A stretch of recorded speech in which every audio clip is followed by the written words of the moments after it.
Salut les Capricornes et bienvenue dans votre guidance générale pour le mois d'octobre 2021. J'espère que vous allez bien, amis Capricornes, et que tout le monde a la pêche, la santé, le moral.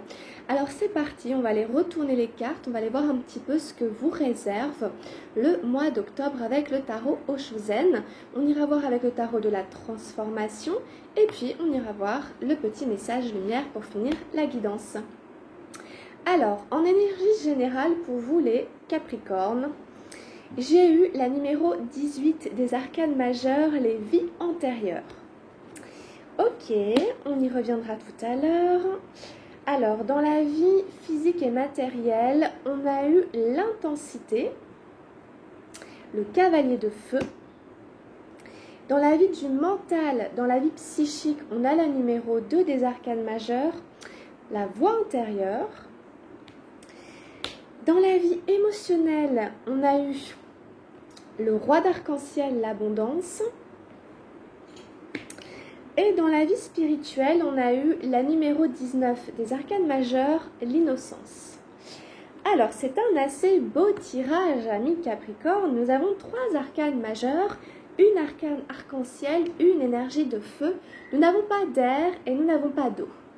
Donc ici, un mois d'octobre assez intense, n'est-ce pas, pour la plupart d'entre vous, pour ceux qui se reconnaîtront dans la guidance. Alors, on y va pour l'explication des cartes. Alors, avec les vies intérieures ici, on est sur un sujet important, sensible, on ne va pas dire délicat, mais presque, qui nous parle de notre karma, qui nous parle de nos erreurs, qui nous parle des schémas que l'on a tendance à reproduire de vie en vie.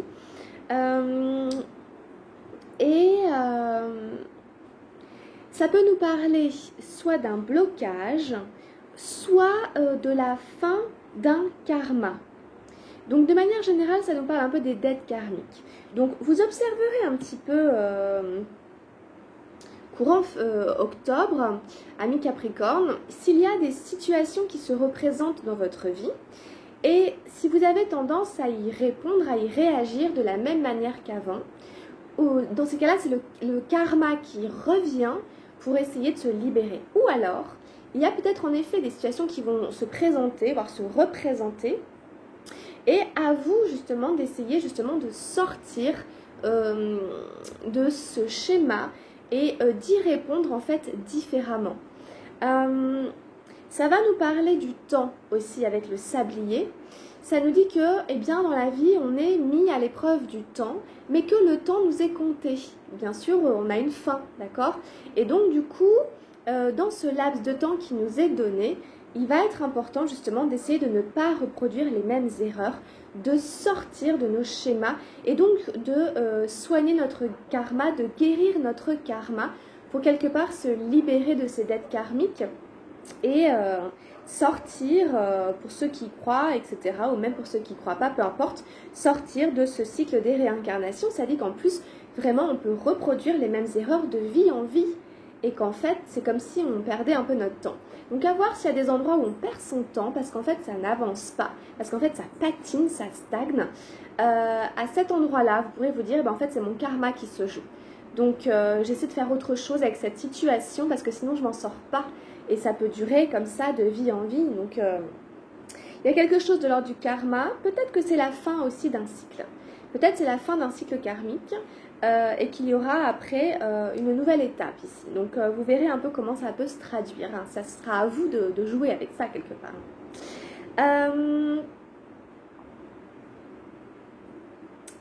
Dans la vie physique et matérielle, nous avons le cavalier de feu, l'intensité.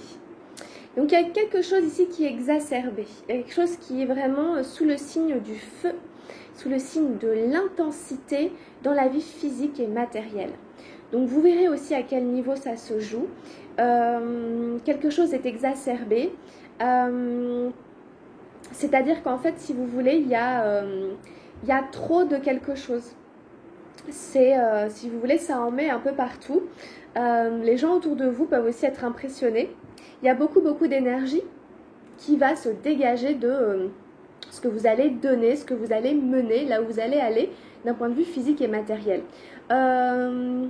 à ménager parce que ça peut être un peu trop, ça peut être un peu excessif. C'est aussi quand on est trop tourné vers l'extérieur par exemple et que du coup on cherche à faire tout le temps. Et puis il va être aussi question de revenir à l'intérieur de soi pour essayer de calmer un peu le feu ici là, qui est animé ici parce que c'est très très fort, c'est très puissant. C'est comme une flamme, comme une flèche, vous voyez, donc à tempérer un petit peu ici. Dans la vie mentale, justement, vous avez la voix intérieure qui vient vous aider, je pense, à calmer un petit peu ce feu ici. La 2 ici, justement dans le mental, c'est cette notion plutôt d'agir ou de penser avec sa clairvoyance. Vraiment, peut-être que en octobre, certains d'entre vous vont se rendre compte qu'ils ont une très bonne intuition et que du coup, ils sont davantage dirigés, menés par leur instinct que par leur mental. La petite voix intérieure, c'est justement celle qui n'en a pas, c'est justement le ressenti. Donc plutôt entendre ça comme une direction, la direction du ressenti, plutôt que la voix du mental. Ok? Donc revenir vraiment à sa sagesse intérieure, à sa connaissance intuitive des choses, donc à son ressenti, plutôt que se fier à ce qui nous paraît, ce qui nous semble, etc. Toutes les choses qui sont un petit peu illusoires, un peu extérieures justement. Donc à pas se laisser trop séduire par l'extérieur, à pas foncer tête baissée vers quelque chose qui nous inspire comme ça, mais vraiment, avant de se décider, revenir à l'intérieur de soi et peser le pour et le contre dans sa balance intérieure qui est sa sagesse intérieure, qui est son ressenti intérieur. Donc ici, voilà, si vous devez choisir, ne choisissez pas avec votre mental, choisissez avec votre ressenti. On a l'abondance ici, le roi d'arc-en-ciel dans la vie émotionnelle. Donc ça, c'est plutôt une bonne nouvelle. Peut-être que vous allez récolter quelque chose ici, les amis Capricorne, en octobre, et ça va vous faire beaucoup de bien. Donc surtout dans les émotions, une notion comme ça de soulagement, une notion aussi de on n'a pas travaillé pour rien, on n'a pas fait des efforts pour rien, quels que soient les efforts qu'on a fait, que ce soit des études, que ce soit un investissement, que ce soit de la patience, du courage, etc. Il y a l'idée qu'enfin on va récolter, donc on peut par exemple recevoir de l'argent ou on peut recevoir quelque chose enfin que l'on attendait depuis longtemps. Vous voyez, ce personnage, il est en train de déguster comme ça du raisin, etc. Donc il récolte, mais il a attendu que ça pousse, etc., que ça mûrisse. Vous voyez, il a étudié, etc. Donc voilà, c'est vraiment l'idée ici de pouvoir récolter autant la patience, le temps qui est passé justement. Donc si vous voulez ce temps ici, peut-être que c'est aussi un moment où votre karma il va changer, il va évoluer. Vous allez peut-être enfin récolter quelque chose par rapport à... Peut-être que ça fait plusieurs vies que vous attendez, peut-être ça. Sans le savoir, c'est inconscient. Et que ça y est, ça va pouvoir avancer, ça va pouvoir se libérer. Donc soyez attentifs un petit peu à ce que le roi d'arc-en-ciel peut vous apporter. Parce que c'est comme une forme de récompense et ça va vraiment vous faire beaucoup de bien. D'un point de vue émotionnel. Donc n'hésitez pas à profiter de ce qui va vous être donné, de ce qui va vous être offert, parce que peut-être que ça fait longtemps que vous y travaillez. Ça peut être aussi la récompense sur un karma, vous voyez, parce qu'il y a quand même des belles cartes ici, entre la sagesse intérieure, les vies antérieures et l'abondance. Et c'est des cartes assez belles. Et c'est marrant parce que la voix intérieure et les vies antérieures, vous voyez, ça se ressemble un peu dans la manière de dire les mots. Donc, il y a peut-être une vie intérieure qui va en effet circuler, qui va se libérer, si je pourrais le dire comme ça. Vous allez peut-être libérer un karma parce que votre sagesse intérieure vous parle maintenant davantage que votre mental. Et en plus, on a l'innocence ici, la numéro 19 dans la vie spirituelle. Donc ça, c'est une très belle carte. Ici, c'est le sage. Donc on en revient à cette notion de sagesse, à cette notion que vous avez appris des leçons.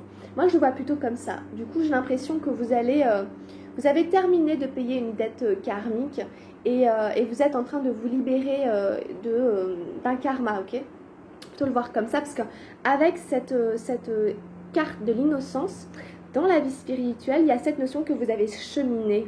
Par exemple, on pourrait imaginer qu'il a eu plein de vies, ce vieux sage. Voilà, il a vécu plein de choses dans sa vie, dans son existence actuelle, parce qu'il est âgé. Donc, il a connu plein de choses. Et maintenant, il sait discerner le vrai du faux, le bien du mal, le bon du mauvais, etc. Et il voit très bien que cette menthe religieuse, bon bah, elle mange hein, ses partenaires, etc. Il la connaît, mais ça n'empêche pas de profiter avec elle de la vie tout simplement. Donc si vous voulez, c'est de continuer à avoir la vie avec ses yeux d'enfant, mais en ayant la connaissance, en ayant le savoir intérieur qui nous vient évidemment de notre voix intérieure, ok ? Et donc du coup, voilà, c'est vraiment pouvoir se fier à sa boussole intérieure, à sa guidance qui est juste. Et en fait, on vous dit, bah voilà, spirituellement, tu es maintenant ce vieux bonhomme. Non mais bon, d'une certaine manière, quel que soit l'âge que vous avez, hein, voilà, on peut avoir une grande sagesse intérieure, une spiritualité, je ne vais pas dire une haute spiritualité, mais une spiritualité de sagesse. Vous voyez, et c'est vraiment, c'est une des meilleures cartes, moi je pense qu'on pourrait trouver dans la vie spirituelle. Voilà, l'innocence. Je suis maintenant comme un enfant, aussi innocent qu'un enfant, mais je ne suis pas naïf. Je ne suis pas crédule, je ne suis pas bête.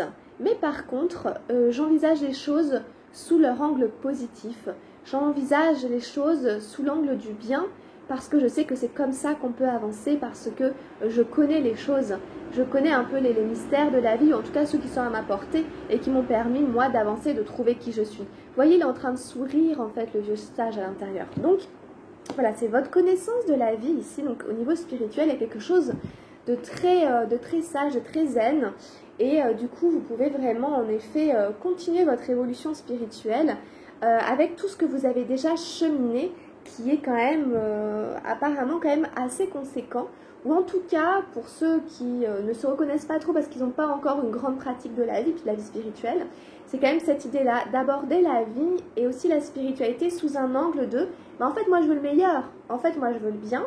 Mais, ouais, j'ai bien compris que c'était pas les bisounours. Et que des fois, devant quelqu'un qui est méchant et qui veut me bouffer, même si moi, j'arrive en étant super peace and love et super cool et écoute, moi, je suis sympa, s'il veut me bouffer, il va me bouffer. Même si j'arrive avec les meilleures aspirations. Donc, il faut que j'ai ça dans la tête, que tout le monde n'est pas comme moi.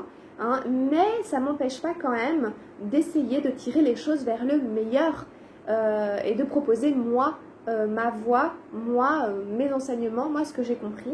Enfin voilà. Donc vous avez un peu saisi le truc. Donc 18-19, vous voyez, ça se suit, la numéro 18 et la numéro 19 des arcanes majeures ici.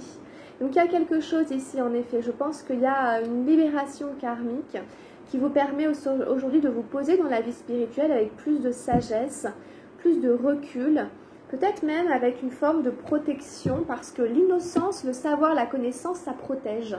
Hein, ça protège de savoir que telle bête, ça pique. Voilà, ça évite éventuellement de s'approcher trop près, mais ça n'empêche pas de l'admirer. C'est comme par exemple observer un très bel animal qui pourrait piquer. Et voilà, sans chercher à le prendre dans ses mains, à faire « oh qu'il est mignon ». Non, attention, c'est une mygale, ça pique. Mais par contre, tu peux la trouver très très belle et en effet, c'est très bien fait, etc. Donc, c'est ce genre de choses-là, en fait. Hein. Donc, c'est vraiment un tirage assez sympa, les amis Capricorne. Moi, je trouve assez intéressant. Alors, dans la vie, avec le tarot de la transformation, j'ai tiré la pensée créatrice, la numéro 43. Alors ça, c'est sympa. Dans le mental, vous aviez la vie intérieure. Donc pour moi, vraiment, c'est l'idée d'être connecté à son intuition et à sa sagesse, hein, d'avoir des, je ne vais pas dire des dons ou des pouvoirs, mais d'avoir des capacités aussi un peu extrasensorielles, sensitives, etc. Un peu de l'ordre de la télépathie ou d'avoir des prémonitions, des choses comme ça, de sentir les choses et tout avec son sixième sens. Et donc ici, on est encore une fois, on n'est pas dans le mental, même si ça parle de pensée. Je pense que ça va nous parler un peu, par exemple, de tout ce qui est un peu loi de l'attraction et toutes ces choses-là. Donc c'est très très court. Alors, je vais vous lire l'extrait. La parabole de l'arbre à souhait.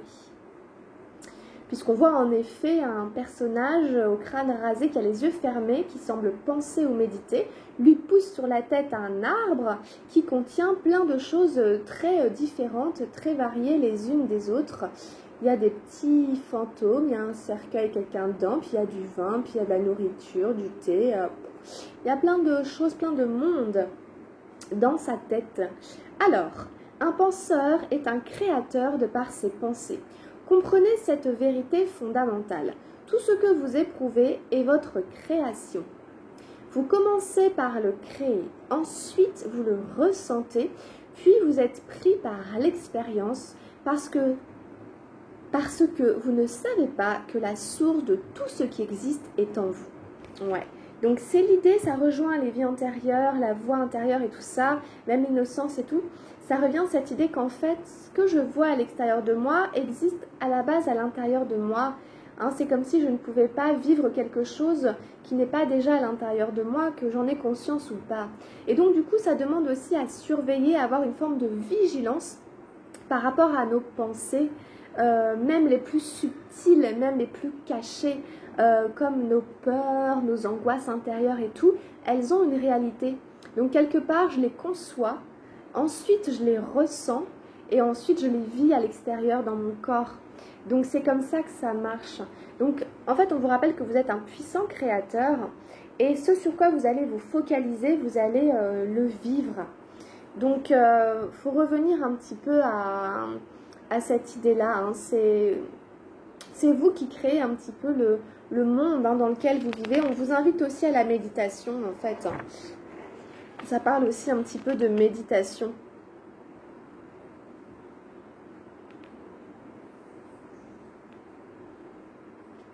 Donc c'est une belle parabole de l'arbre à souhait. Concentrez-vous sur ce que vous souhaitez évidemment plutôt que ce que vous ne souhaitez pas voir se réaliser parce que vous avez un fort potentiel quand même en octobre avec toutes ces arcanes majeures. Vous avez des fortes capacités, donc essayez de vous recentrer sur simplement ce que vous souhaitez ou alors simplement sur une forme de méditation pour vraiment s'extraire du mental et puis être animé par quelque chose de plus profond. Il y a pas mal de profondeur quand même dans ce tirage. Alors, avec les messages lumière, j'ai tiré « Je reconnais ». Intéressant, alors on va la lire. Je cesse de chercher à l'extérieur ce qui doit être comblé de l'intérieur. Je reconnais la lumière en moi, donc je reconnais la présence de Dieu en moi. Je retrouve la voie de mon ouverture spirituelle en mon centre, mon espace vie, ma source de paix. Voilà, donc c'est cette idée avec l'intensité qu'on avait tout à l'heure, de ne pas trop chercher à l'extérieur aussi, ce qui doit être comblé à l'intérieur de vous, et de reconnaître cette lumière en vous, cette beauté à l'intérieur de vous, qui est la présence en effet du divin en vous, et vous retrouvez la voie de votre ouverture spirituelle, dans votre centre, c'est votre source de paix. Donc c'est un très beau tirage ici, vous prenez vraiment en fonction de ce qui peut vous aider, ce qui peut résonner. Et puis si vous avez besoin d'une guidance plus spécifique, plus personnalisée, vous pouvez prendre rendez-vous avec moi, vous pouvez me contacter, je serai ravie de vous faire une guidance. Voilà, c'est tout pour votre guidance générale, amis Capricorne. Restez avec moi, on va tout de suite faire votre guidance sentimentale. Et puis si vous voulez simplement compléter en allant voir votre guidance de vos signes ascendants et lunaires, ce serait une bonne idée, ça pourra compléter un petit peu ce tirage-là. Voilà, merci d'être avec moi, je vous souhaite plein de bonnes choses pour le mois d'octobre. Prenez bien soin de vous, portez-vous bien, je vous embrasse très très fort. Et à tout de suite, gros bisous, ciao ciao.